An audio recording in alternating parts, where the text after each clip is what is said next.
votre chaîne Ngekokh TV. Ngekokh TV, c'est une chaîne télémédia bilen gëna djégé. Pour vos reportages, des émissions, couverture médiatique, vos publicités, Ngekokh TV indil na len lu bess. Avec une équipe pétrie de talents médiatiques. Ngekokh TV, un autre élan de la médiation sénégalaise. Partagez et abonnez sur votre chaîne Ngekokh TV. Bismillahi ma sha Allah la tarifu illa Allah. Bismillahi ma sha Allah la hawla wa la quwwata illa billah. Bismillahi ma sha Allah ma kana min Allah. Kon ñu fassiyé rek bo défé ñepp jang ben Fatiha ñetti ikhlas ñetti sar ala nabi ñu fas yéene jàng ñaan gi ci ndigalu yonent sa salam ba defee itam def ko ci làmmiñu gaay yàlla yi ci làmmiñu itam kilifa jotaay bi ñaan yàlla ci barkeem saa salaam ak barke gaay ba yàlla na ko ñaan gi ba lépp ci yàlla def ko mu jigil leen saar ak baatin yàlla def ko mu nekk muxlisan lillahi bi yaasiri bu jot bismillah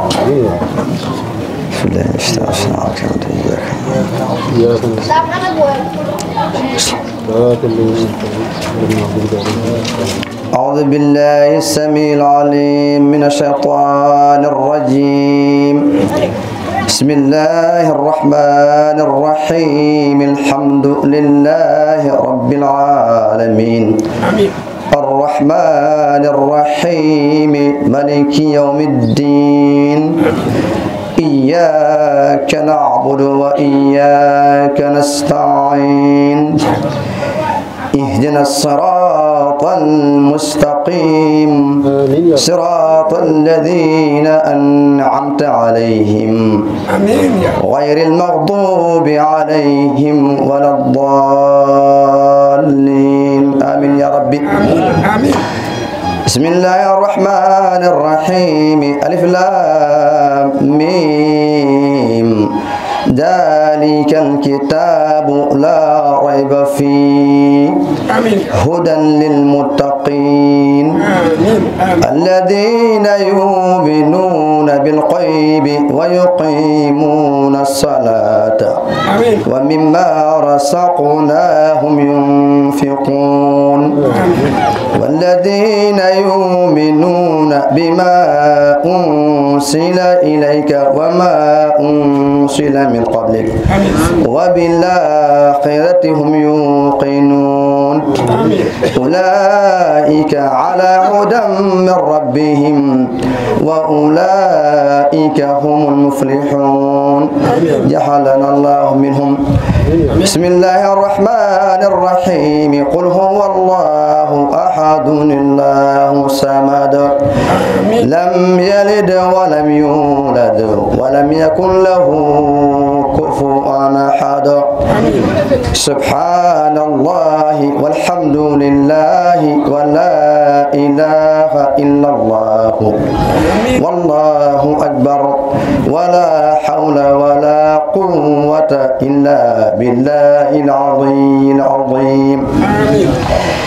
بسم الله الرحمن الرحيم قل أعوذ برب الفلق من شر ما خلق ومن شر غاسق إذا وقب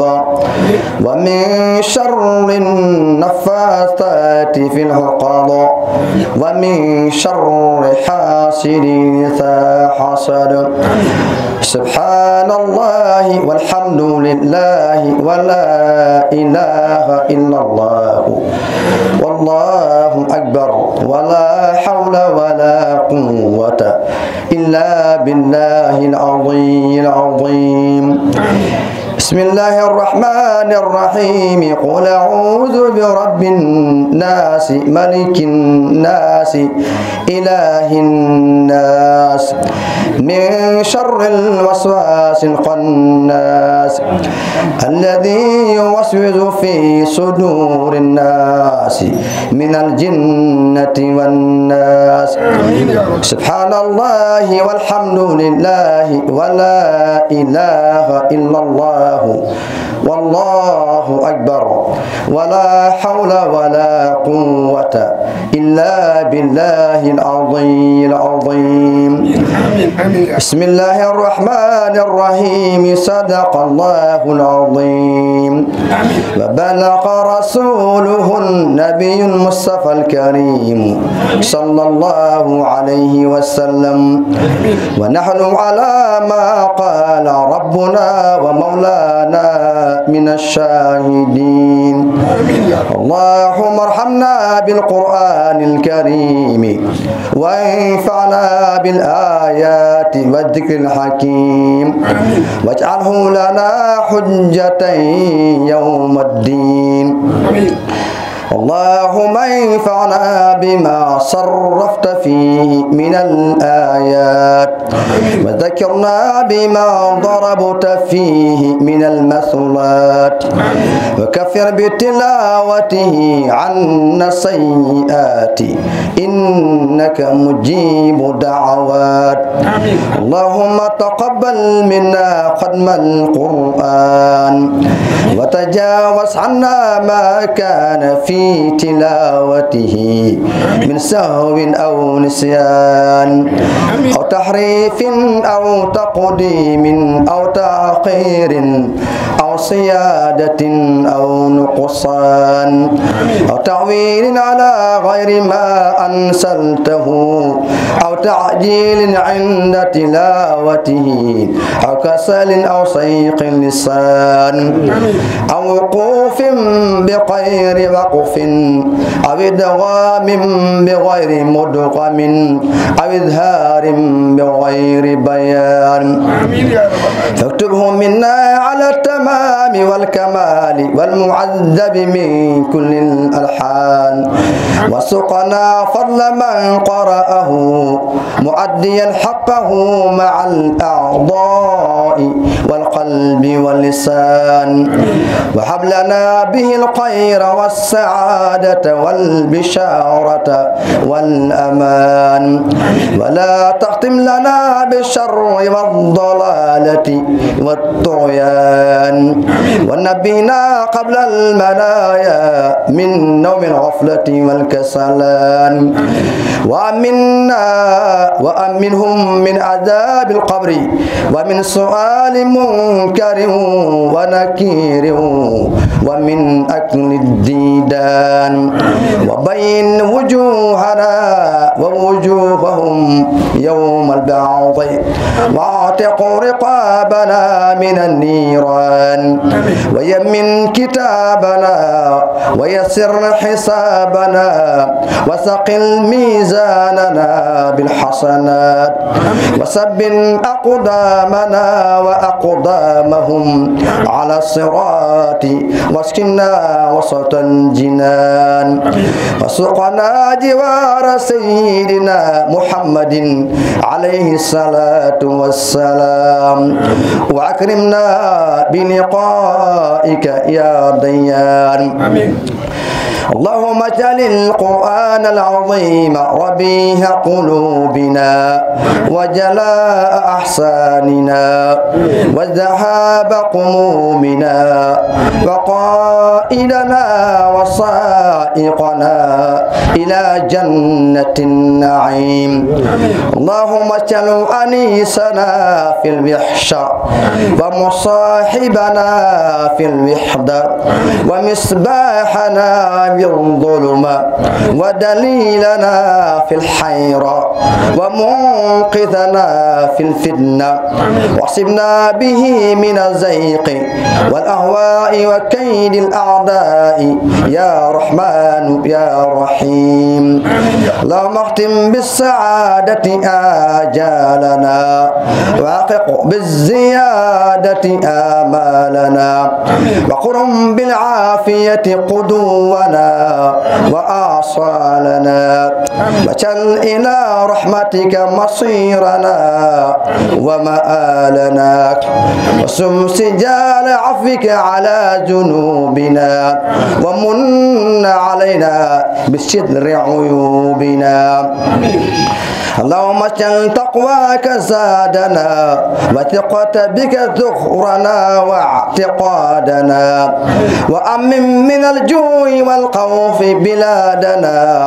سنغال جاي وصائر بلاد المسلمين يا رب العالمين اللهم بلغ ثواب ما قرأناه ونور ما تلوناه لروح سيدنا ونبينا محمد عليه الصلاة والسلام ولأرواح آبائه وأمهاته وأزواجه وذرياته وأصحابه رضوان الله تعالى عليهم أجمعين ولأرواح آبائنا وأمهاتنا ومشائقنا ولأرواح جميع المسلمين والمسلمات ولروح عبدك الحاج بابكر نجاي ومن طلب من أبنائه وأولاده وذرياته وأصحابه وأحبائه وأشهاته وأجداته وبناته إلى يوم الدين والصلاة والسلام على سيدنا ومولانا محمد خاتم النبيين وإمام المرسلين والفاتح لما أغلق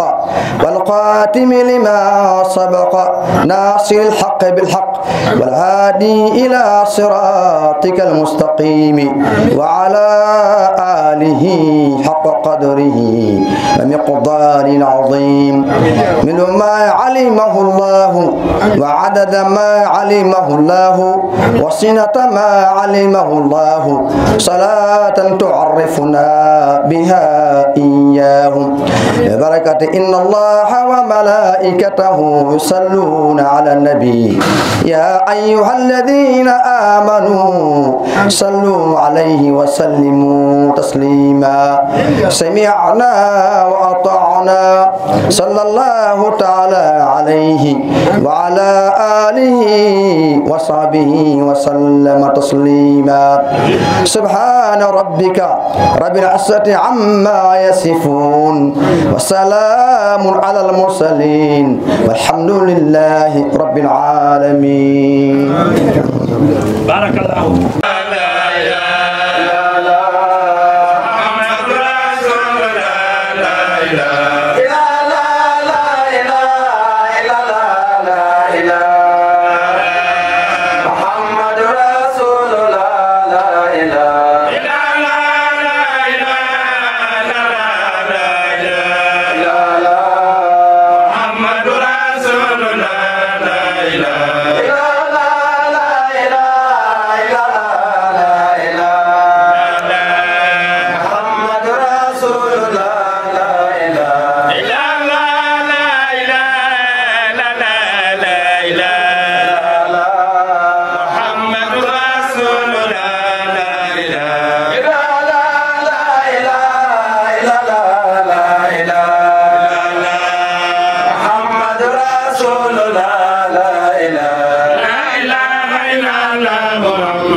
إلى صراطك المستقيم وعلى آله حق قدره ومقدار العظيم اللهم بلغ ثواب ما قرأناه وبركة نور ما تلوناه من كتابك العزيز هدية واصلة مقبولة ورحمة متصلة منك إلى روح سيدنا محمد فليبلغ سنو باي بابكر نجاي إلى روح سنو باي إبراهيم نجاي ak seeni jigéen ak seeni soxna ak mboolem ñoo ñu am barsax xaasatan lahum hamatan leen waati jamiil muslimina allahumma awzil zawaba zalika ilayhim waj'alhum nuran yas'a bayna aydihim allahumma akrim bihi muqamahum wa yassir bihi isabahum wa da'if bihi sawabahum waj'al rahiqal maktuma sarabahum allahumma anis wa'datahum warham qurbatahum wa tajawaz anhum bi fadlika wa judika wa karamik ya arhamar rahimin ya rabbal alamin subhana rabbika rabbil izzati amma yasifun wa salamun alal mursalin walhamdulillahi rabbil alamin fatiha salatul fatih. yàlla may nu ñu fekkee déwén kon bu ñu toogee ba yàlla may ñu ko war nañ koo sant ci loolu ak yeneen yu bare yu ñu ko war a sant kon ñu ngi koy sant bu baax a baax ndax ba nga ko santee di julli ci yonent bi sallallahu alayhi wa sallam ñu ngi dellu di ziyaarawaat ñi fi toog ñëpp di leen balu àq di leen baal sunu wàlla di ñaan yàlla kaamil bii nga xam ne moo ñu fi tax a daje muy kaamil boo xam ne li ko sabab mooy góor gi Mor Ndiaye ak soxnaam suñuy wax Caam Cuun ak seen i njaboot yal na yàlla jottali ñëpp kaamil bi yooli kaamil bi ci barke yonent bi sallallahu alayhi wa sallam ñi ko doon jàngalu itam yal na yàlla dolli seen man-man lépp luñ ci man ren yàlla na déwén ñu man lu ko ci ëpp ci barke yonent bi sallallahu alayhi wa sallam taalibe yi nga xam ne ñoo ko doon jàng itam yal na yàlla dolli seen martaba yal na yàlla dolli seen lépp ci barke yonent bi sallallahu alayhi wa sallam ñuy wax ne rek ñu ngi gërëm ñi fi daje ñëpp di leen sant di leen ñaanal yàlla yal na yàlla fay ñëpp tànku dikk yal na ko yàlla def tiyaabo waaye tànk yi ñu delloo itam yal na ko yàlla def far bàkkaar ci barke yonent bi sallallahu alayhi wa sallam kontaan nañ lool ci teewaay bi kontaan nañ lool yal na yàlla gën ñoo kontaan ci barke yonent bi sallallahu alayhi wa sallam ndax alxuraan ku la ci woo daf la yéene xéewal daf la yéene yiw koy yiw boobu yal nañu ko yàlla boole ci barke yonent bi sallallahu alayhi wa sallam ñu ngi gërëm ñi fi toog ñëpp di leen sant di leen ñaanal yàlla bu baax a baax yàlla dolli xéewal yi bu baax a baax kàddu yooyu daal lañu amoon di ko dolli ndax yaa moom bu xasee wax boo ci buggee teg da ngay kii rek waaw su ko defee rek dafa mënta ñàkk rek ñu ngi gërëm ñëpp di ñaanal ñëpp su ko defee ñu delloo rek kàddu bi. place ba muy nekk bu mu nekk ci suuf bu mu nekk ci asamaan mooy ko bëggoon ci géej ba yaayam gaañoo